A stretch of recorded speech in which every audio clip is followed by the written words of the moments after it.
Chapter 1. A Marriage Built on Loyalty. The alarm clock went off at 5:15 a.m., shrill and relentless. I slapped it quiet and rolled out of bed, my body heavy from another late shift the night before.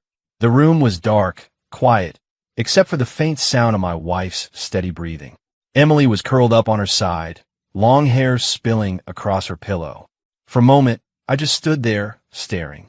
She looked peaceful, untouched by the constant grind that defined my days. I didn't wake her. I rarely did. I showered, dressed, and poured coffee into my thermos.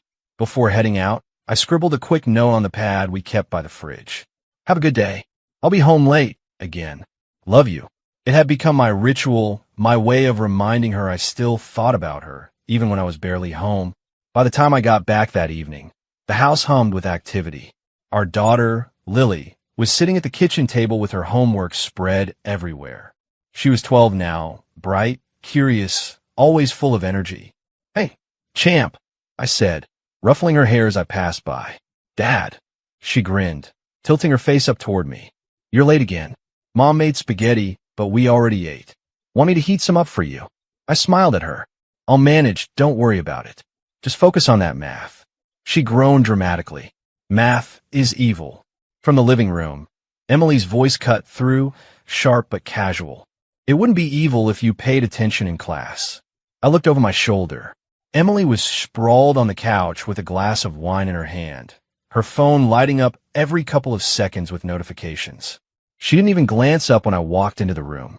"Long day," I asked, loosening my tie. "Same as always," she said, scrolling through her phone. "This house feels like a prison sometimes. Just me and chores all day. I swear, if I don't get some excitement soon, I'll lose my mind." The words stung more than I wanted to admit. I leaned against the doorway, watching her sip her wine. I thought excitement was supposed to come from us, our family, our life. She laughed lightly, almost mocking. "Excitement doesn't come from watching you drag yourself in after 12 hours at work, covered in sweat and exhaustion. Don't get me wrong, you're dependable. But dependable isn't thrilling." Lily looked up from the table, frowning. "Mom, that's mean." Emily waved her hand, brushing it off. "It's not mean, it's honest. Someday you'll understand. Sweetheart. Men like your dad, hardworking, reliable, they're fine. But sometimes a woman needs more. Something different." The way she said different twisted in my gut. I forced a smile for Lily's sake and sat at the table, pulling her math book toward me. "Let's tackle this algebra together, huh? I think your teacher just explains it in a confusing way." While I worked through problems with Lily, my ears stayed attuned to the clinking of Emily's glass and the faint laugh she let out at whatever lit up her phone screen.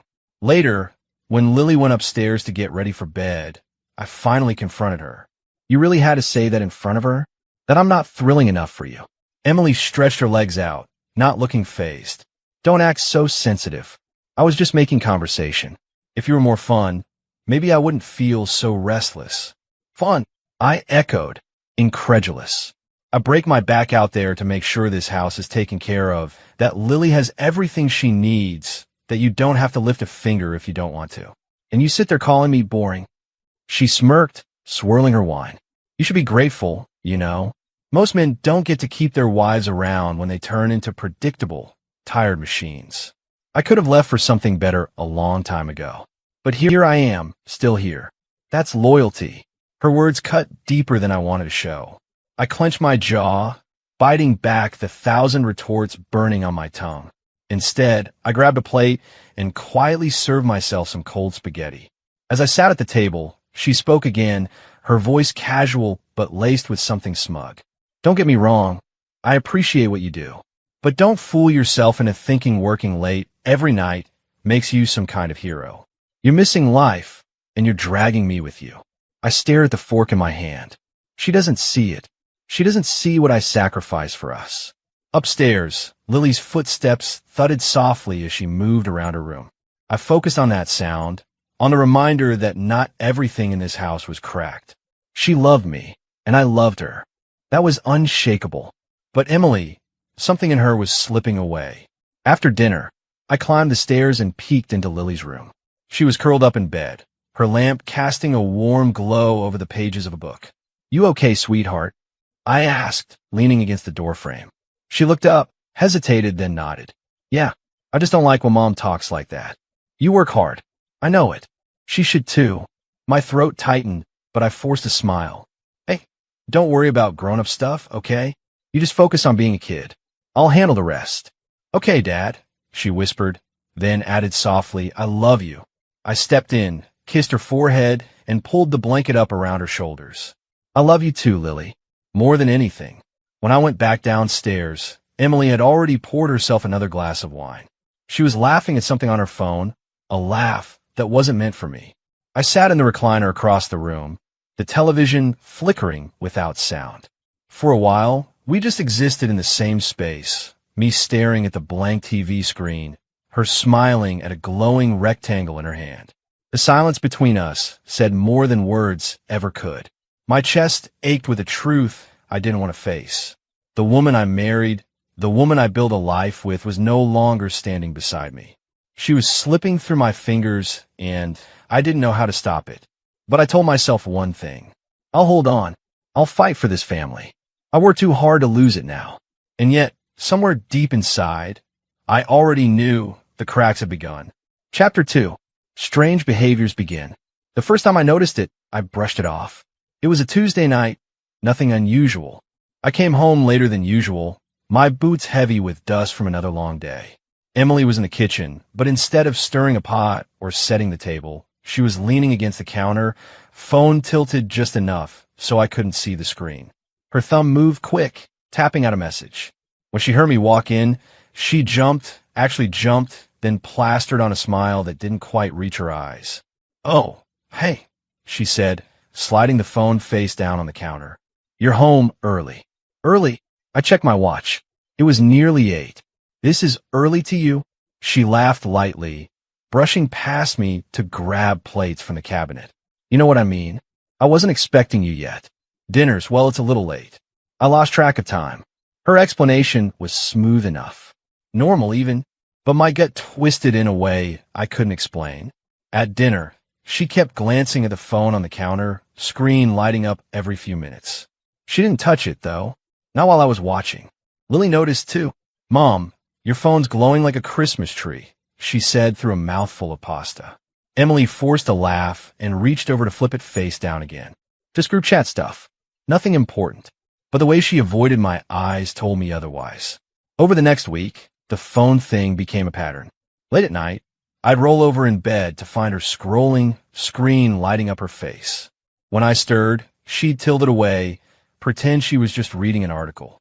One night, half asleep, I caught a glimpse. A name flashed across the top of the screen before she swiped it away, Mark. Who's Mark? I asked, my voice thick with sleep. She stiffened, then relaxed too quickly. A co-worker. He's been asking about some project. Don't worry about it. I wanted to believe her. God, I wanted to. She had friends, co-workers, people she talked to. I had no right to police every name on her phone. So I swallowed the unease and rolled back over. Don't be paranoid, I told myself. She wouldn't do that to me. Not Emily. The second shift came with the girls' nights.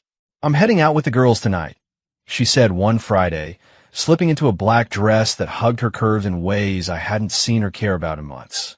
She spritzed perfume at her neck, the same one she wore on our anniversary dinners. I blinked at her, sitting on the edge of the bed with my boots still unlaced. Girls' night?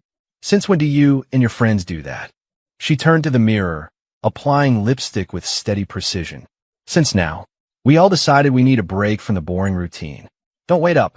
Her tone was light, almost dismissive, as if this was perfectly normal. Who's all going? I asked, lacing my boots slowly. She glanced at me in the mirror, then back at her lipstick. You don't know them. Just some of the wives from yoga class. Don't worry. I didn't press. Part of me wanted to, but another part, the tired, worn-down part, told me it wasn't worth the fight. When she left, Lily padded into the living room in her pajamas. Where's Mom going? She asked, climbing onto the couch beside me. She's out with friends, I said, flicking the TV on. Lily tilted her head. She didn't tell me. She always tells me. I kept my eyes on the screen, jaw tight. She'll be back. At work, the comments started. One afternoon, During a quick lunch break, my coworker Jason nudged me with his elbow as we sat on the back of his truck tailgate. "So, your wife's been out a lot lately, huh?" I frowned, unwrapping my sandwich. "What do you mean?" He shrugged, smirking. "Saw her at O'Malley's last weekend. She was with a couple of women, sure. But she wasn't acting like a married woman, if you catch my drift." I stiffened. "What's that supposed to mean?" Jason held up his hands, grinning. "Hey man, I'm just saying, don't let her play you. You work too hard to get blindsided." The words lodged deep, even as I laughed them off. "Yeah, right. Emily's just restless. She needs to blow off steam. Nothing more." But the seed was planted. That night, when I got home, Emily was already dressed again, phone clutched in her hand. "Out again?" I asked, trying to keep my tone neutral. She hesitated just a fraction, then smiled. "Yeah, don't wait up." The lies were subtle, but they stacked up like bricks. One night, she claimed she was at a friend's house watching movies. But when I asked which one, she blinked, then fumbled. Bridesmaids. You know, that one with Melissa McCarthy. Except when Lily borrowed her purse the next morning, she found a receipt from a downtown bar. Another time, she said her phone had died. That's why she didn't answer my calls. But when she came home, the battery was at 60%. I told myself it was nothing. I told myself I was imagining things. But every little inconsistency gnawed at me until I lay awake at night, staring at the ceiling while she turned her back and scrolled silently. "Don't be paranoid," I whispered in my head. She wouldn't do that to me, but my gut told me otherwise. One Saturday, while I was fixing the fence in the backyard, my neighbor leaned over from his side, smirking. "Your wife's been busy, huh?" I squinted against the sun. "Busy how?" He chuckled. "I saw her downtown last week. Let's just say, she looked like she was having more fun than any of us married guys are allowed." I gripped the hammer tighter, heat rising in my chest. "Watch yourself," I snapped. He raised his hands, still smirking. "Hey, no offense. Just saying, man." Eyes open. I finished the fence in silence, every bang of the hammer echoing with frustration I couldn't shake. That night, I sat on the porch alone, nursing a beer. The cicadas buzzed in the humid air, the stars faint above the suburban glow. Emily's laughter drifted faintly from inside the house, muffled through the walls. She was on the phone again. Always the phone. I tilted my head back, exhaling slow. "Don't be paranoid. She wouldn't do that to me. Not after everything. Not after the years I've poured into this family." But even as I told myself those words, I didn't believe them anymore. Chapter 3. The Vacation Excuse. It started on a Thursday evening, casual as a breeze, like she'd been practicing the line in her head. Emily stood by the kitchen counter, flipping through the mail when she cleared her throat. "So, the girls and I were talking, and we decided we're overdue for a little getaway." I looked up from tightening a loose screw on one of Lily's chairs. "Getaway?" She smiled too quickly. "Yeah, trip. Just a few days. Nothing major. You know, like a girl's trip. We'll head out to Vegas, maybe, or the beach. Somewhere fun. Vegas." The word lodged in my chest. I set the screwdriver down, staring at her. She looked radiant, almost too radiant for a regular Thursday. Hair loose, cheeks slightly flushed. "A girl's trip?" I repeated slowly, as if saying it out loud would make it sound less suspicious. "Since when do you and your friends do trips?" Emily's hands fluttered as she shuffled envelopes. "Since now. We all realized we haven't done anything for ourselves in ages. And honestly," she gave a small laugh, "I need a break.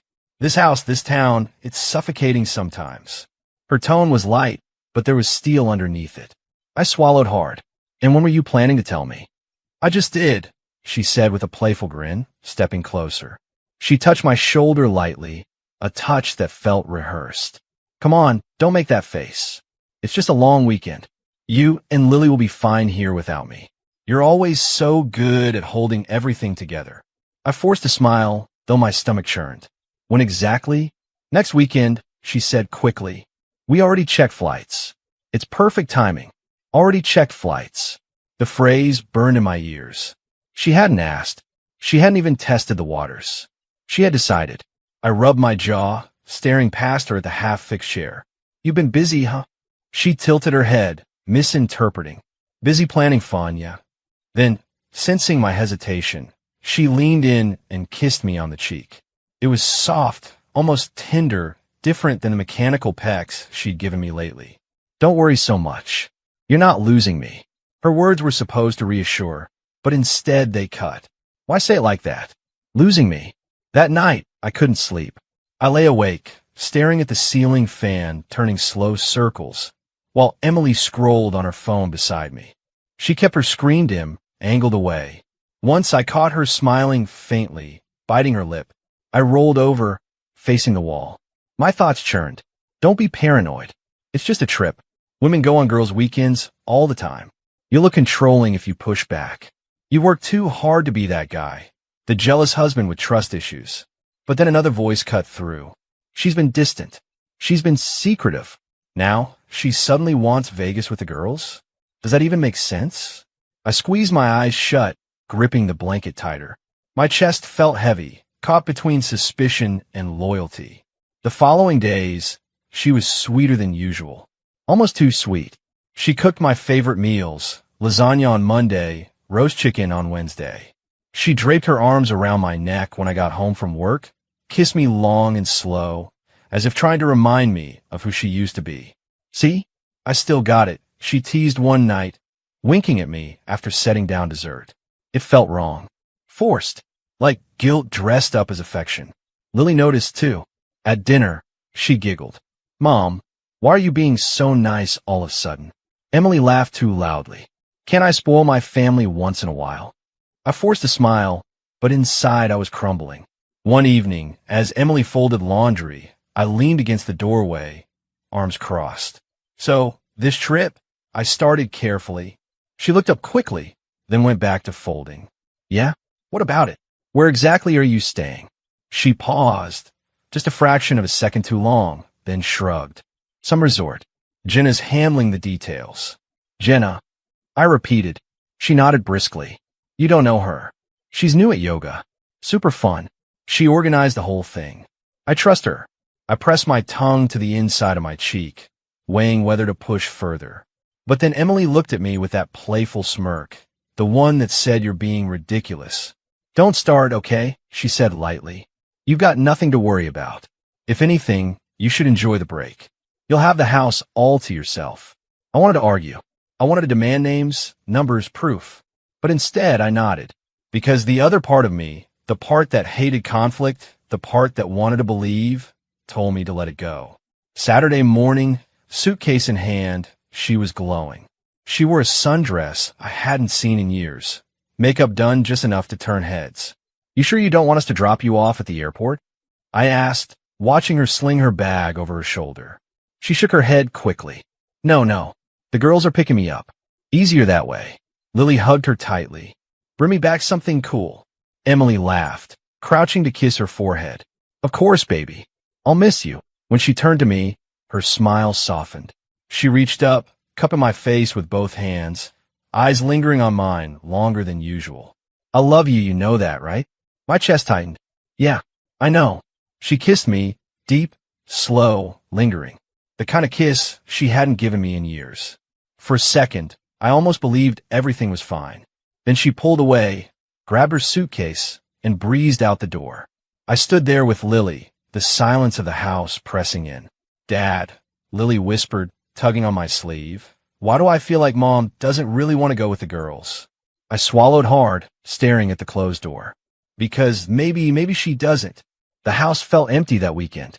Her perfume lingered in the air, clinging to the sheets, the curtains, my skin.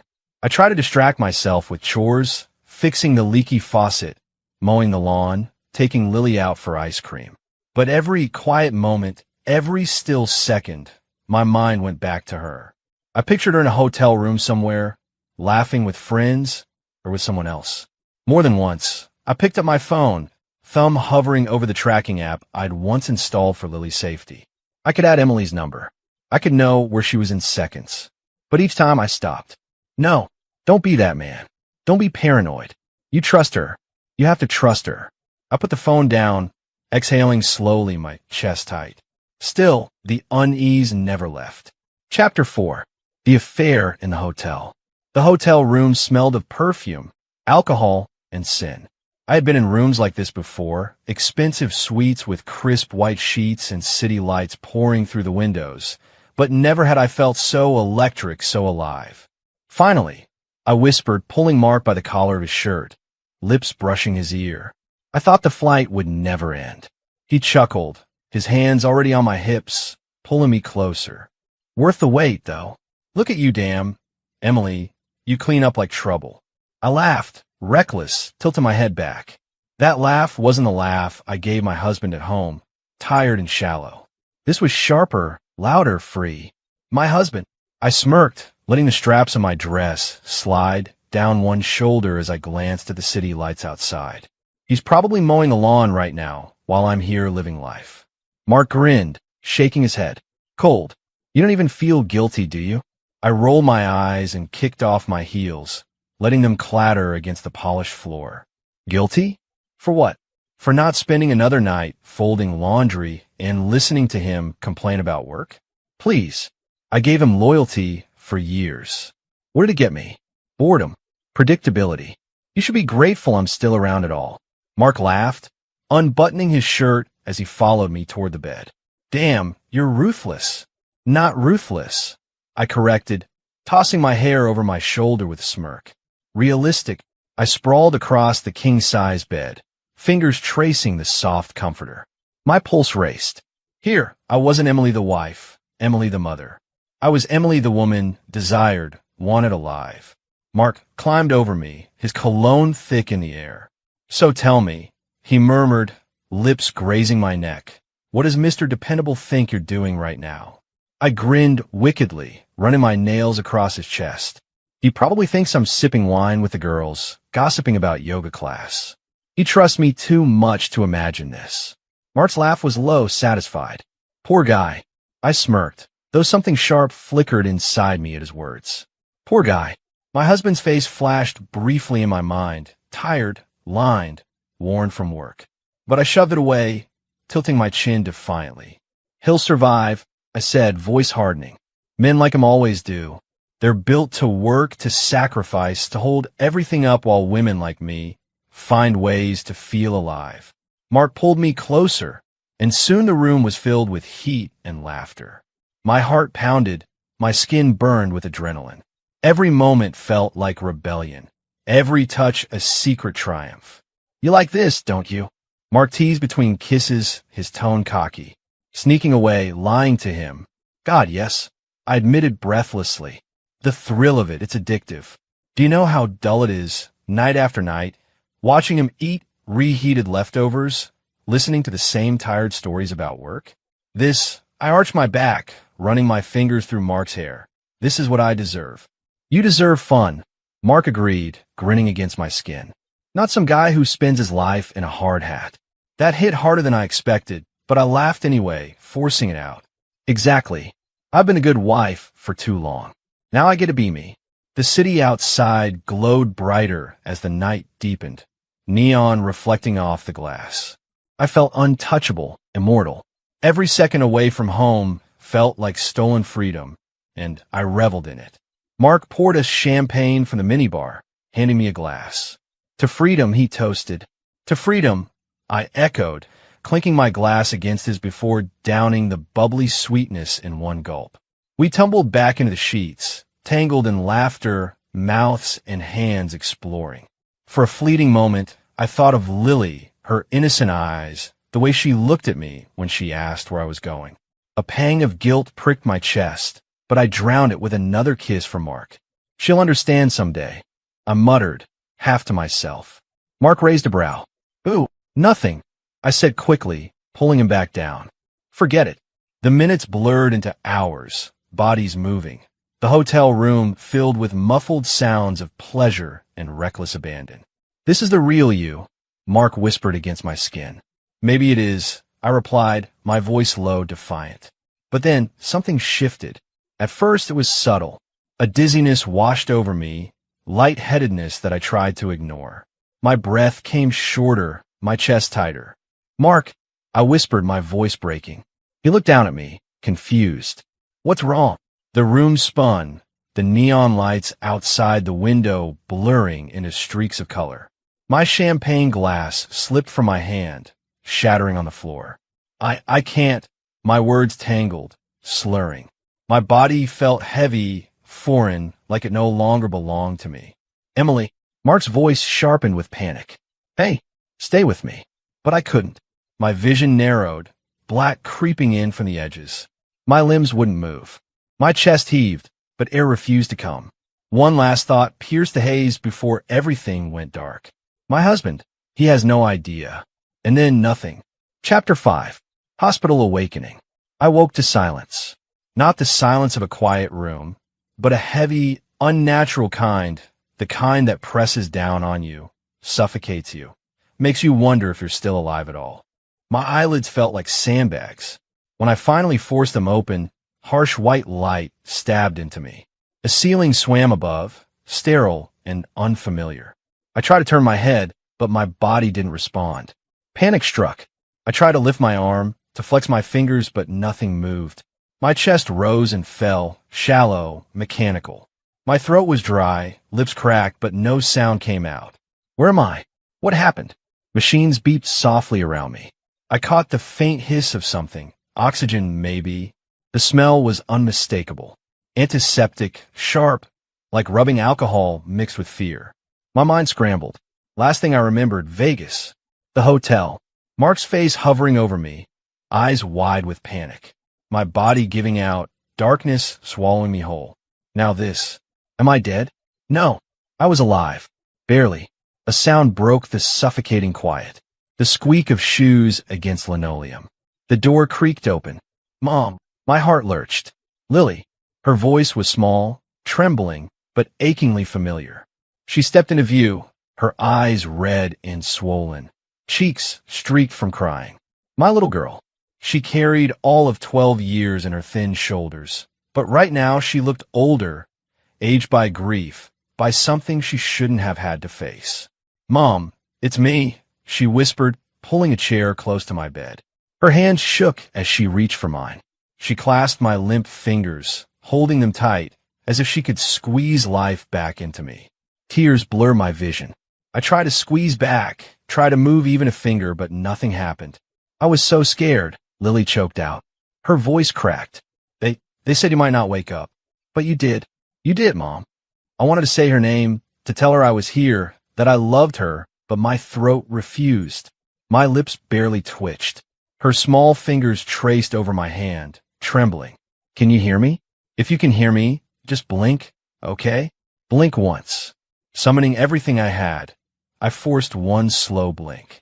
Her eyes widened, fresh tears spilling. Oh, thank God. You can hear me. Relief mixed with agony in her expression.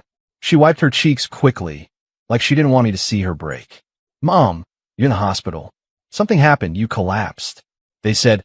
Her words faltered, tangled in fear. I blinked again, desperate.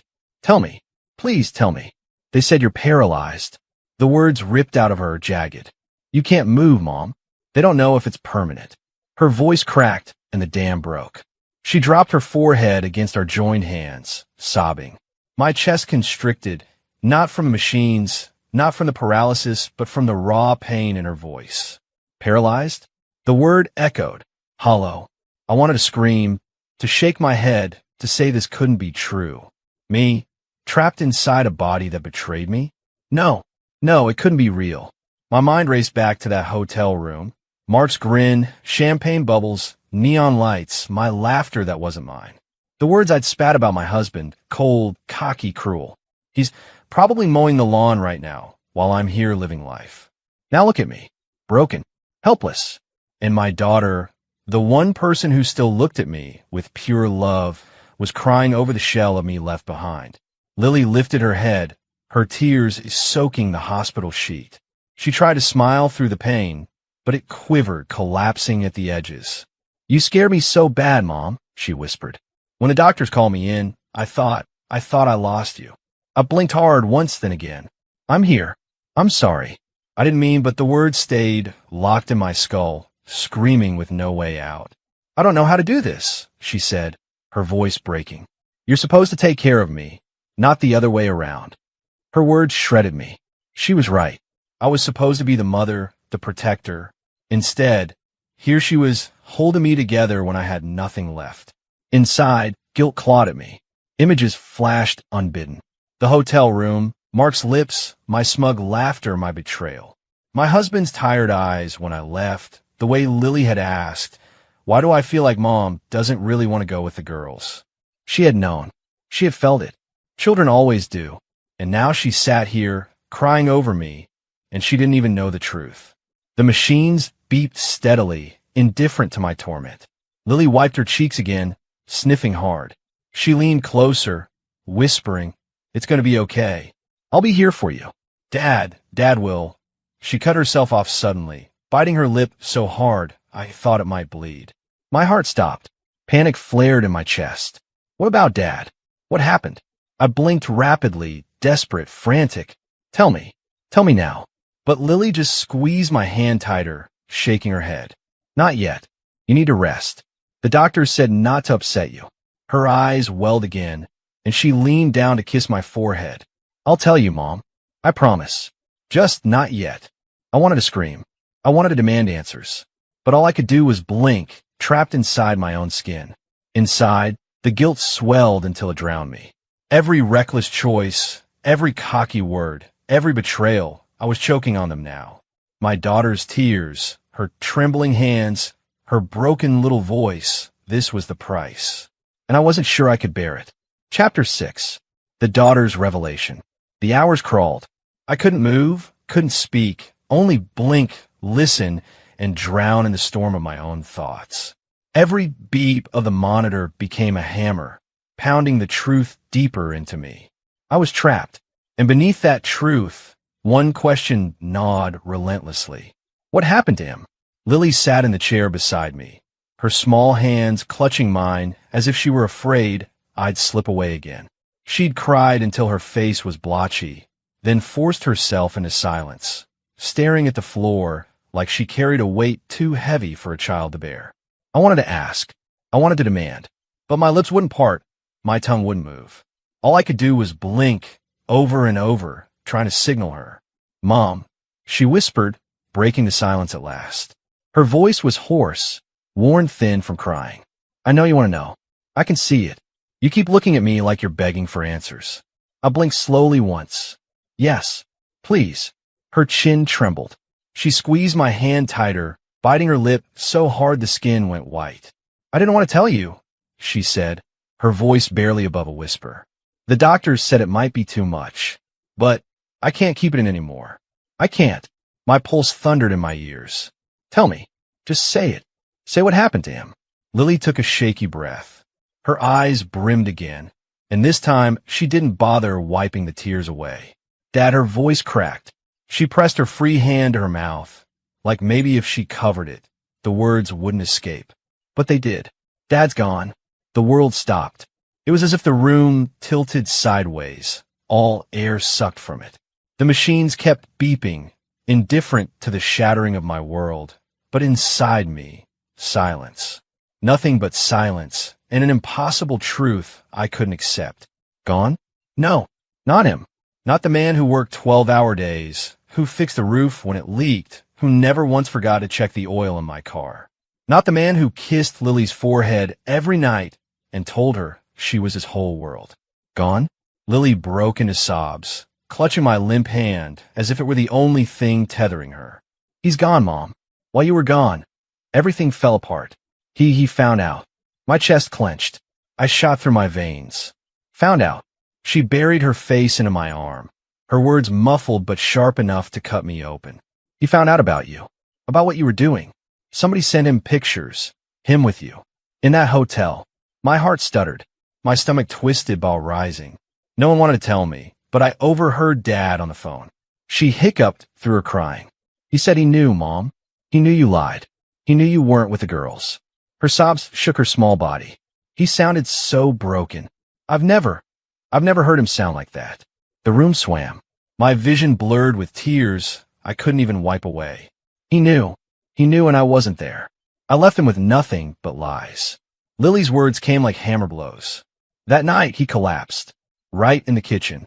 I found him, Mom. I found him lying there, clutching his chest, gasping. I called 911, but she couldn't finish. The words dissolved into a scream of grief. Each sound from her was a knife. "He had a heart attack, Mom," she finally forced out, shaking uncontrollably. "The doctors tried, but they couldn't save him. He's gone. Dad's gone because of you." The world inside me shattered. The guilt that had been gnawing at me now consumed me whole. My mind replayed it. Me in that hotel bed, laughing, smug, saying he was probably mowing the lawn. Meanwhile, the man I mocked was lying on the kitchen floor, dying, alone, betrayed, heartbroken in more ways than one. I blinked furiously, tears spilling down my temples. But there was no release, no scream to match the torment. I was a prisoner in my own body, forced to hear my daughter say the words I deserved. "Mom," Lily's voice softened, but the hurt didn't. She looked at me through red, swollen eyes. Her face twisted with anger and sorrow all at once. "You destroyed him." The words hung in the sterile air like a death sentence. She squeezed my hand, hard, but this time not with comfort, almost with desperation, with rage. "He loved you. He gave you everything. He worked himself to the bone for this family. And you," her voice broke. She sobbed again, shaking her head. "You broke him." My insides writhed. Guilt, regret, self-hatred, it all collapsed on me, crushing, suffocating. I wanted to tell her she was right. I wanted to beg her forgiveness. But all I could do was blink, uselessly, as she wept beside me. Her words echoed. "You destroyed him." And deep down, I knew she was right. I had. Chapter 7. Flashbacks and Regret. The hospital ceiling was the same every morning, white, empty, and blinding.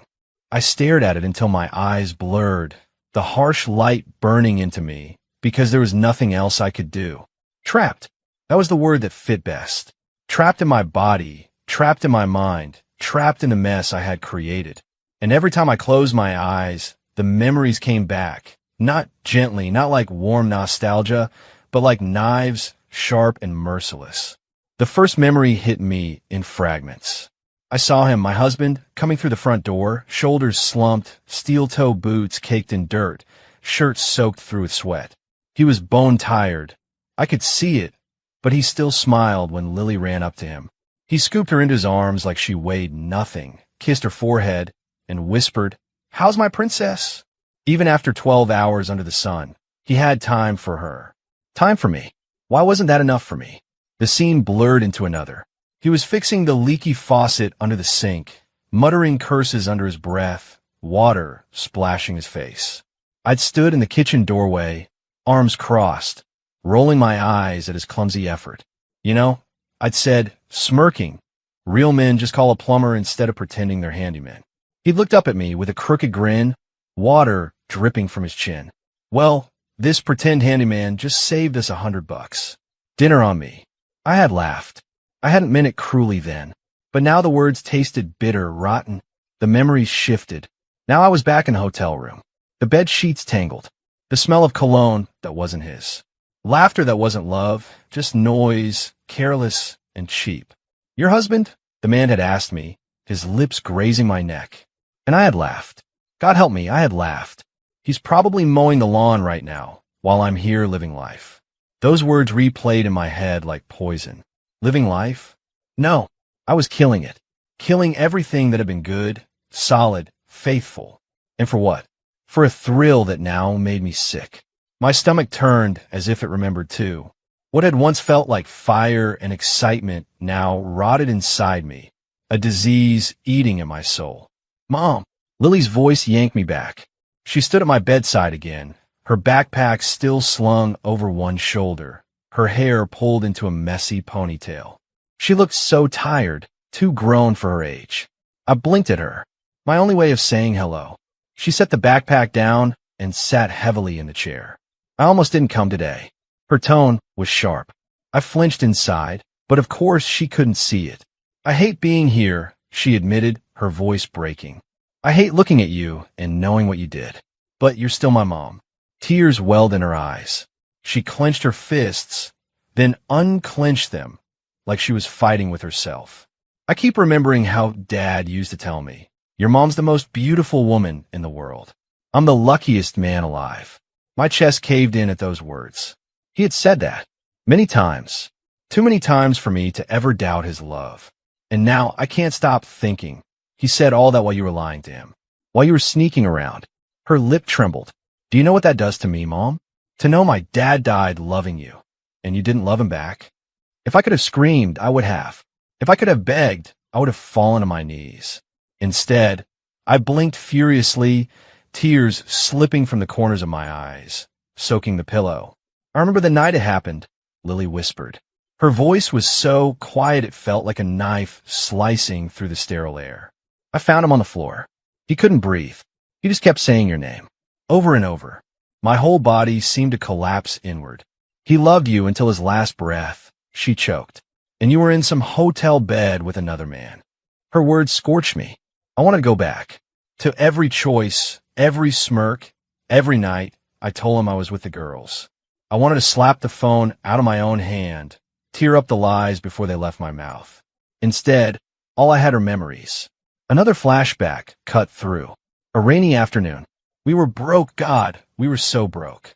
The car needed repairs, rent was late, and I was crying at the kitchen table, convinced the world was ending. He had taken my hands, kissed them, and said, we'll get through this. I'll pick up extra shifts. You just hold the family together, okay? That's all I need from you. And I had believed him, because he always came through. That's who he was. A man who gave until he had nothing left, and then gave more. And I had repaid him with betrayal. Do you regret it? Lily's question snapped me back. Her eyes were swollen, searching, desperate. I blinked once. Hard. Tears fell again. She let out a broken laugh. Of course you do. What kind of person wouldn't? She shook her head. But regret doesn't bring him back. Regret doesn't erase what you did. She stood up suddenly, pacing the room. Her voice rose, trembling with rage and grief. Do you know what it's like to bury your dad while your mom is in the hospital because of some stupid affair? Do you know how humiliating it is? Everyone looked at me with pity, like that poor girl's parents. What a mess. Her chest heaved as she turned back to me. You ruined everything, Mom. Not just for Dad. For me, too. I blinked again, tears streaming. I know. I destroyed us all. She grabbed her backpack, swinging it over her shoulder. Her voice broke as she whispered, sometimes I wish he never loved you so much. Then maybe losing you wouldn't have killed him. The words pierced deeper than any knife. She turned and walked out, leaving me with the machines, the ceiling, and the crushing weight of my own memories. The hospital hummed, indifferent to my suffering. Nurses passed by, voices echoing in the hallway. Life went on outside these walls, but inside me, everything was dead. I closed my eyes, letting the memories drag me down again. His laugh, his touch, his love, my lies, my betrayal, my sin. Every flashback was a punishment. Every regret another chain around my soul. And I couldn't escape. I was trapped, with nothing left but the truth of what I had done. Chapter 8. The Husband's Truth. The air in the hospital room was heavy, thicker than it had ever been. Machines hummed beside me, their steady rhythm the only thing keeping me tethered to the world. But it wasn't the beeping that kept me awake. It was Lily's silence. She sat in the chair, her knees pulled up, her arms wrapped tightly around them. She hadn't spoken in almost 10 minutes, which for her was an eternity. I could see her jaw working, her teeth clenching, as if she were holding back something too sharp to say. Finally, she turned to me, her eyes red-rimmed and wet. You want to know the truth, Mom? I blinked, slow and deliberate. My only answer. Her breath shook as she let it out. You don't even know what really happened to him.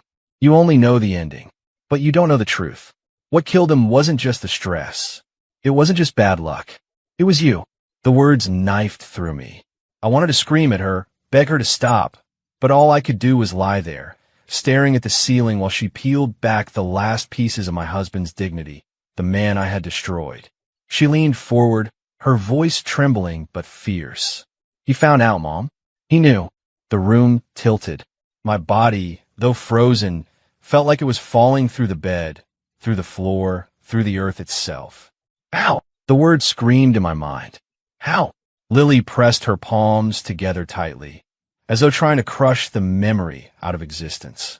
It was the night before everything happened. He came home early. You didn't even notice. You were in the shower, humming, smiling like some teenager in love.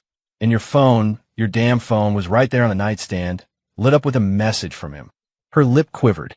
I saw it. He saw it. We both did. I could see it now. Him standing there, calloused hands trembling as he picked up my phone. His heart racing as he read the words that weren't meant for him. The betrayal in black and white. Lily's voice cracked. He didn't yell. He didn't throw anything. He just sat on the edge of the bed, staring at the screen like it had stabbed him. I tried to talk to him, but he just kept whispering, why? Why would she do this to me? Tears rolled down her face. She scrubbed them away angrily. Do you know what it's like to see your dad, the strongest man you've ever known, break down like a child? To hear him sob for the first time in your life? It was like watching a mountain crumble. The image burned into me. My husband, the man who carried the weight of our world, crumbling in silence. Alone. Lily's voice hardened. He didn't sleep that night. He just kept pacing. At one point, he went into the garage. I thought he might. She stopped, swallowing hard. I thought he might end it right there. Her shoulders shook, but he didn't. Instead, he grabbed his keys and left. The memory she painted grew darker.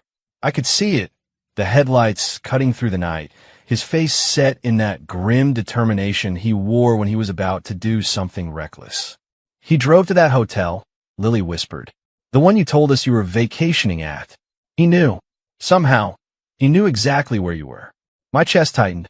I wanted to claw at the sheets and my own skin. Lily's voice grew sharper, each word a dagger. He went up to the front desk, demanded your room number. They refused, of course, but he made such a scene, Mom. He was shouting, shaking, begging them to tell him. People stared at him like he was crazy, like he was pathetic. She bit her lip so hard it bled. That's what killed me. Seeing him, my dad, the man who never begged for anything, reduced to that. All because of you. Her hands trembled as she went on. He stormed outside, pacing, yelling to himself. He called someone. I think it was the guy. You're a fair partner. Because I heard him scream into the phone. Be a man and face me. The blood in my veins turned to ice. They met outside the hotel. Lily said, her voice barely a whisper now. I don't know everything that happened, but someone saw it. Someone told me later. Dad shoved him. The guy laughed. Laugh, Mom. Right in his face. He said something like, she doesn't want you anymore. Lily's voice cracked, and she covered her mouth, trying not to sob. I could see it all too clearly. My husband's fists clenched, his heart hammering, the humiliation crashing over him like a storm. He collapsed right there. She whispered, her words trembling. 1 minute he was shouting, the next he was on the pavement, clutching his chest. The ambulance came, but it was too late. The machines beside me hummed on, steady and merciless. My daughter's words hung in the air like smoke, suffocating me. He died in front of the man you betrayed him with. Alone. Broken. Tears streamed from my eyes, soaking the pillow, but they felt useless, too late, pathetic compared to the wreckage I'd caused. Lily stood abruptly, pacing again, her hands pulling at her hair. Do you understand now, Mom? Do you get it? He didn't just have a heart attack. He died because of you. Because you crushed him. Because you made him believe he wasn't enough. She whirled toward me, her face twisted with grief and fury. He gave you everything, and you repaid him by killing him. Not with a knife, not with poison, but with betrayal. And that's worse. I blinked frantically, trying to say no, I didn't mean I never wanted, but the words couldn't come. My body wouldn't obey. Lily's eyes filled with fresh tears. Her voice softened, breaking. You should have seen him in those last moments, Mom. He wasn't angry. He wasn't even cursing you. He just kept saying your name. Like even then, he loved you more than himself. The sob finally broke from her chest, raw and aching. She grabbed her backpack and staggered toward the door. She paused in the doorway, her back to me. Her voice, when it came, was almost a whisper, but cut deeper than anything else. Dad died with dignity stripped from him, and you're going to live with that truth. Forever. And then she was gone, leaving me alone with the weight of my husband's shattered love, my daughter's broken heart, and the silence of a life I had destroyed. Chapter 9. The Final Confrontation. The hospital room felt colder that day. The blinds were half open, letting in thin strips of gray light that cut across my motionless body. The air smelled faintly of disinfectant, but beneath it lingered something heavier, something unspoken, waiting. Lily walked in slowly, clutching a crumpled tissue in one hand and her phone in the other. Her face was pale, her eyes swollen from crying.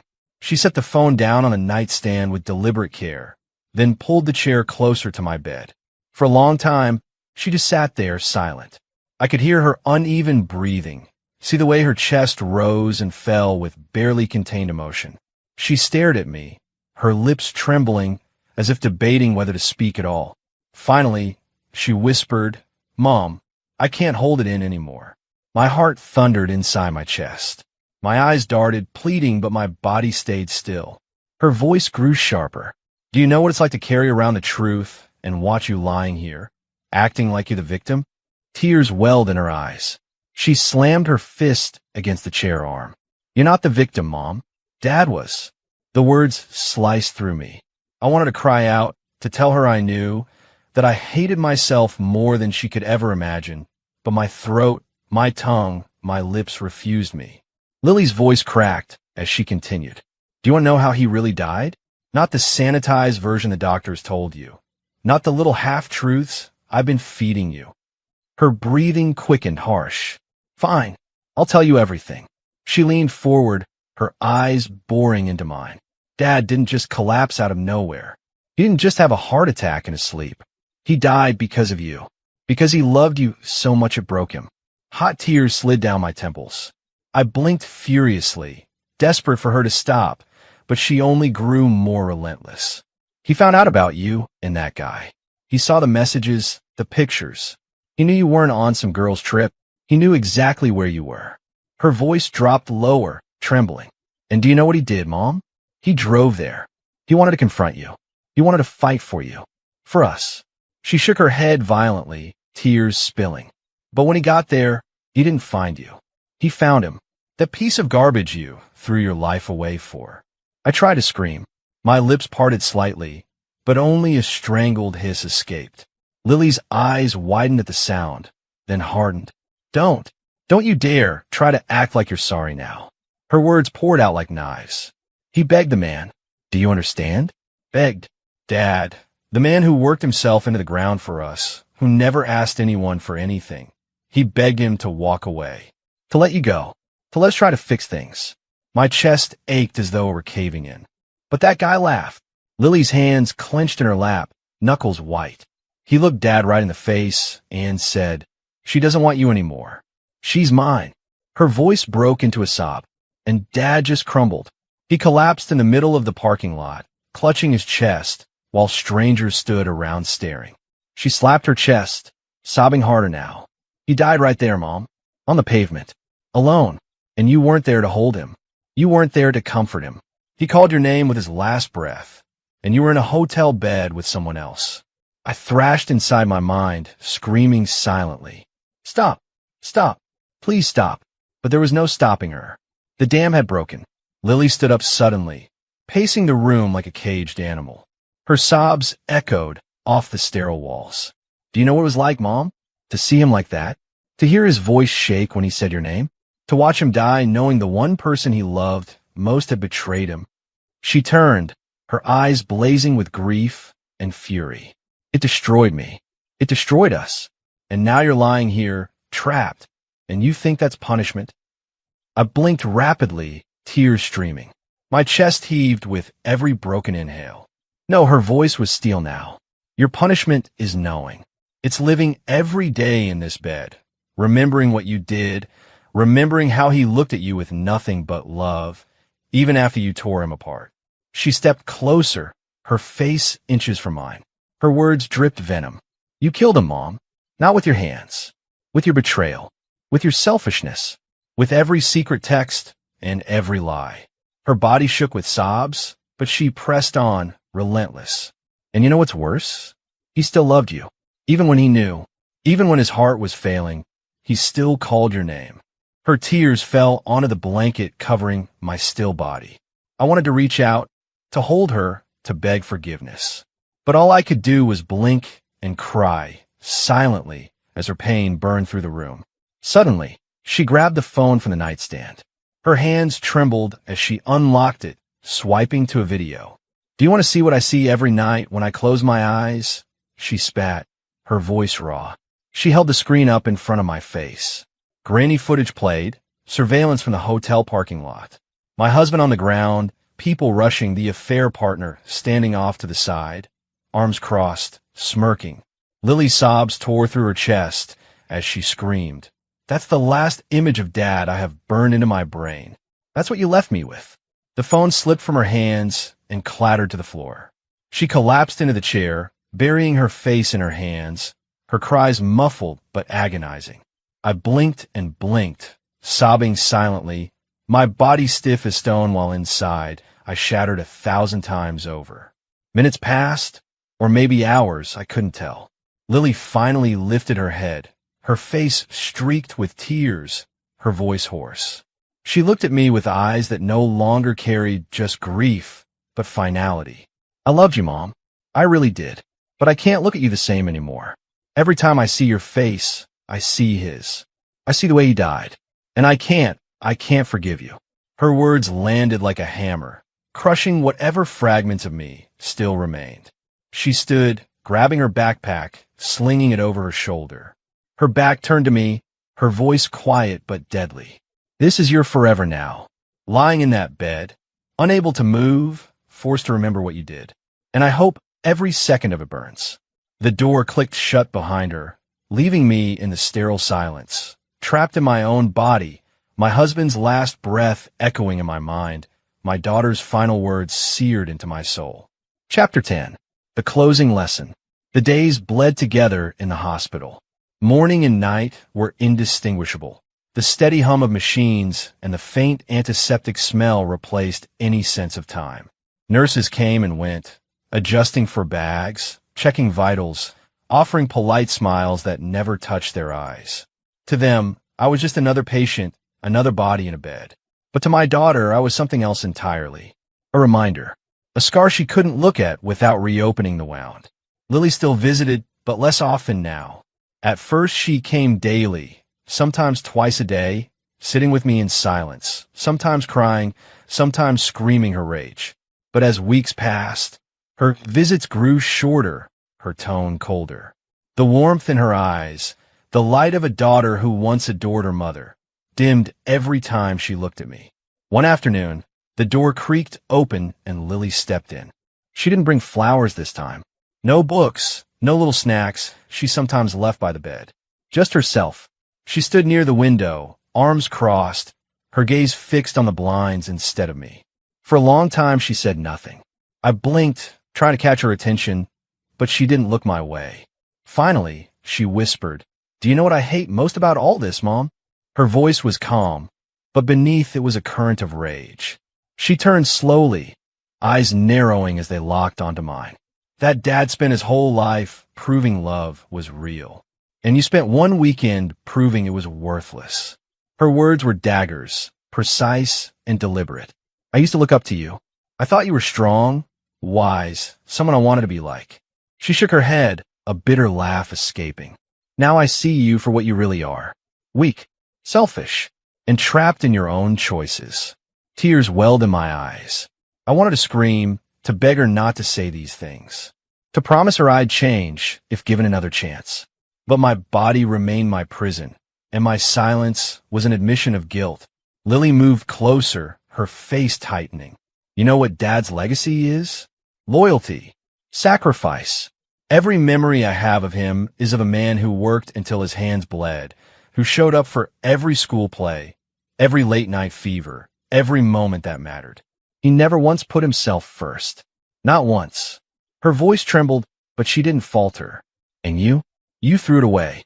You chose cheap thrills over a lifetime of devotion. You traded a man who would have died for you, which he did, for someone who wouldn't even care if you lived or died." Her chest rose and fell sharply as she leaned over the bed, her eyes blazing into mine. "Tell me, Mom, was it worth it? Was that one night of freedom worth destroying the only man who ever truly loved you? Her words echoed in the sterile room like thunder. I blinked rapidly, tears sliding down the corners of my face. No answer could come. None would ever suffice. The silence stretched, heavy and suffocating. Finally, Lily straightened, wiping at her cheeks. "I can't keep doing this," she muttered, her voice breaking. "Every time I sit here, I see him. The way he looked at you, even when he was broken. He loved you more than his own life, Mom. And you let him die, thinking he wasn't enough." She grabbed her bag from the chair, slinging it over her shoulder with finality. "I don't hate you, but I don't love you either. Not anymore. You don't get to have my respect. Not after what you did." Her words gutted me deeper than any knife could. She paused at the doorway, her back to me. Her voice softened, but it was colder than any scream. "In chasing your freedom, you destroyed the only man who ever truly loved you." The door clicked shut, and with it, the last fragile thread between us. The room was empty again. Just me, the machines, and the ghost of my husband's memory. His laugh, his steady hands, the way he always smelled faintly of fresh-cut grass and coffee. All of it replayed in my mind like a film I could never rewind far enough to change. I remembered his quiet patience when I was short-tempered, the way he'd rub my shoulders after a long day, how he'd stay awake just to make sure I got home safe from nights out with the girls. He was there, always, and I wasn't. Now, I lay paralyzed not just in body, but in spirit, a prisoner of my own betrayal, unable to undo the choices that had shattered everything. The machines beeped softly, marking time I no longer deserved. Nights were the worst. The darkness pressed heavy, and in it, I heard echoes of him. Sometimes I swore I heard his voice, whispering my name with the same tenderness he used to. Sometimes I thought I saw him in the shadows by the door, hands in his pockets, smiling at me like he always did when I came home late. But it wasn't him. It never would be again. The truth was colder than the hospital air. His loyalty had become my punishment. His love, unshakable even in death, was the mirror that forced me to see my betrayal for what it was. And my daughter, my sweet Lily, was right. I didn't just lose him. I lost her too. The legacy of my husband loomed over me, heavier than the weight of my motionless limbs. He would be remembered as the man who gave everything.